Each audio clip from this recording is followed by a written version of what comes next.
Все беспомощно, все беспомощно. Ничто не движется, ничто не останавливается, ничто не производится, ничто не ломается, ничто не дается, ничто не берется, ничто не возвышается, ничто не падает, ничто не повреждается и ничто не восстанавливается.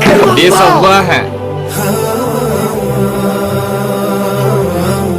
Примите это с твердой верой в вашем сердце, что ничего, все беспомощно, все, кроме Аллаха. Аллах не нуждается ни в чем, ни в ком, ни в пророках, ни в ангелах, ни в джиннах, ни в людях. Мы нуждаемся в нем. Он аль-Хайюль Кайюм.